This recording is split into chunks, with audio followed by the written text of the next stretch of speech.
Tellement bon. Tellement beau. J'ai jamais entendu ça.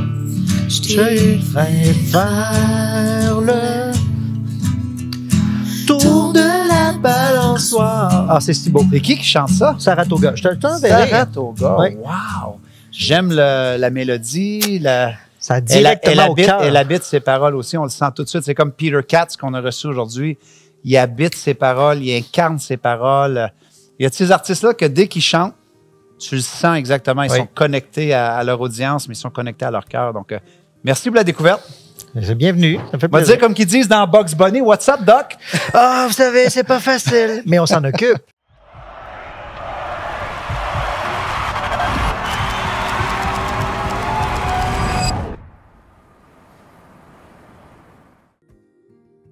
Moi, une chose qui me fascine, c'est qu'en tant que psychologue qui reçoit des gens constamment en cabinet, toi, tu côtoies la souffrance constamment. Oui. J'aime bien dire qu'il fallait que je souffre beaucoup pour avoir besoin de 30 heures de thérapie par semaine.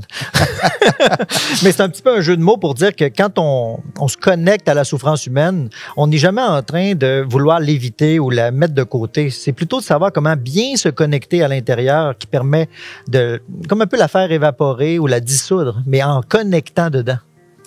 Bien, parce que on peut connecter dedans, mais on peut aussi faire de l'évitement. Donc, c'est facile aussi d'éviter sa douleur.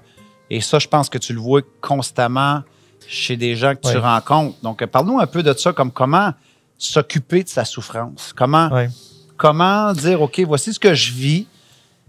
Et plutôt que de faire de l'évitement ou de balayer sous le tapis, voir quel genre de processus qu'on peut faire avec une souffrance. Je pense qu'il faut être très humble devant la souffrance parce que biologiquement, on est construit pour survivre.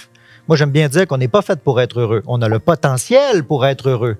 Mais un petit peu comme les fleurs actuellement, ils sont pas dans la phase d'épanouissement, là. Mais c'est pas l'échec de la fleur. Fait que c'est un petit peu la même chose avec nos besoins ou nos difficultés. Parfois, ils nous glissent des mains, mais est-ce qu'on peut leur donner les conditions nécessaires pour pouvoir retourner vers l'épanouissement? Mais c'est pas l'échec du bonheur d'avant si vous avez besoin de retravailler dessus. Mais l'évitement, c'est naturel.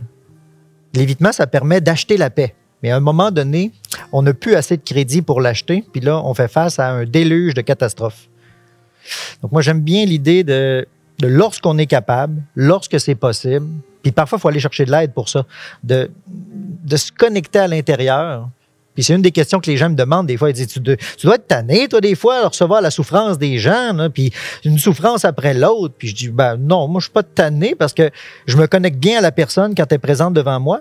Puis quand la consultation est terminée, ben je me connecte bien avec mon petit chien, je me connecte bien avec ma guitare, je me connecte bien avec la prochaine consultation.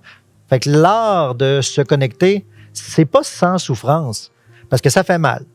Et c'est ça le terme de compassion, c'est ensemble dans la souffrance. Parce qu'on peut se perdre justement dans la souffrance des autres. Si on n'a pas nos trucs pour aller reconnecter de ce que j'entends, de ce que tu dis, c'est que même le psychologue que tu es, tu as tes propres souffrances, toi aussi, évidemment. Mais si tu n'as pas des trucs pour reconnecter, prendre de la hauteur, dédramatiser, donc comment qu'on fait pour déballer une souffrance, en fait, ou en transcender le sens? Le meilleur exemple, le plus concret, c'est celle de l'enfant qui fait un cauchemar. Lorsqu'on voit qu'un enfant fait un cauchemar, on n'a pas vraiment besoin de lui donner beaucoup de choses compliquées. On n'a pas besoin d'ouvrir tous les tiroirs pour vérifier s'il y avait un monstre dans chaque tiroir ou dans le garde-robe, même que ça peut créer beaucoup de méfiance chez l'enfant si vous faites ça.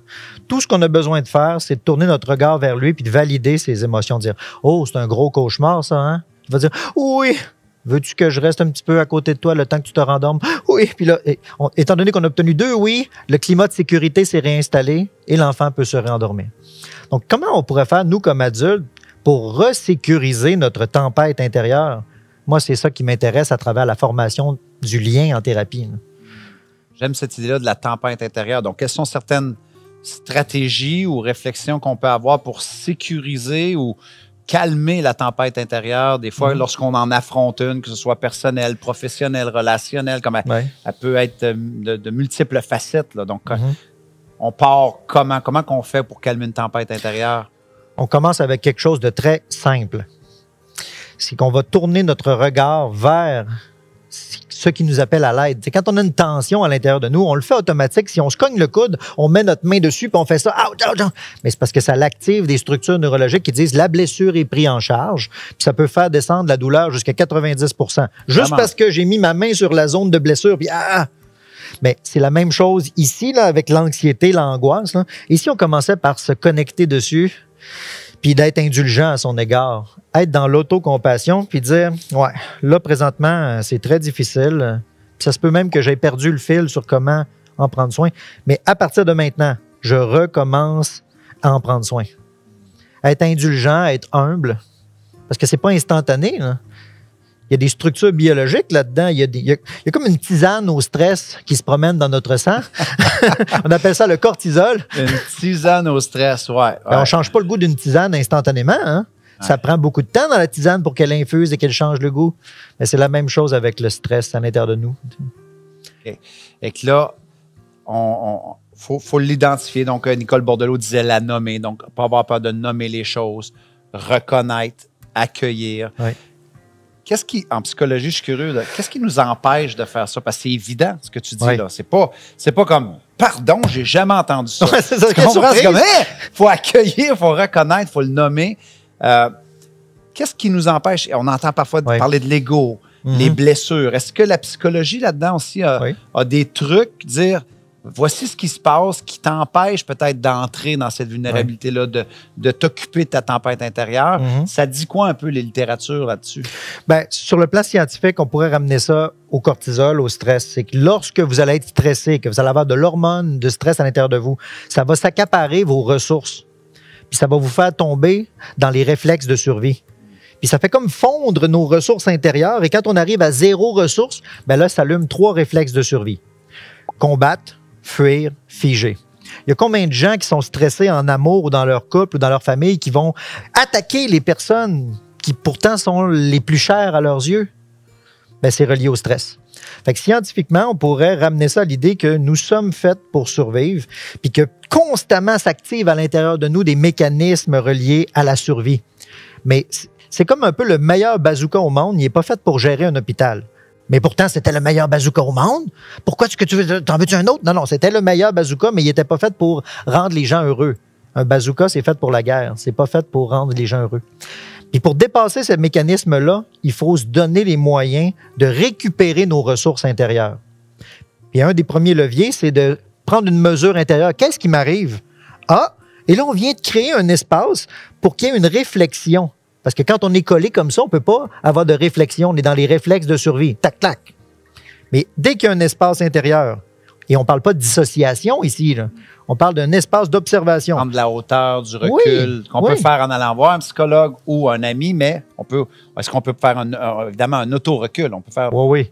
Mais devenir mature, on pourrait dire que c'est un peu relié à ce mécanisme-là, de devenir la personne qui va nous sécuriser. Mais il faut garder à l'esprit que c'est normal pour un enfant de se faire remplir de sécurité par un parent, une figure d'attachement. Tu sais, le fameux Papa, me regardes-tu, papa, tu ne m'as pas regardé?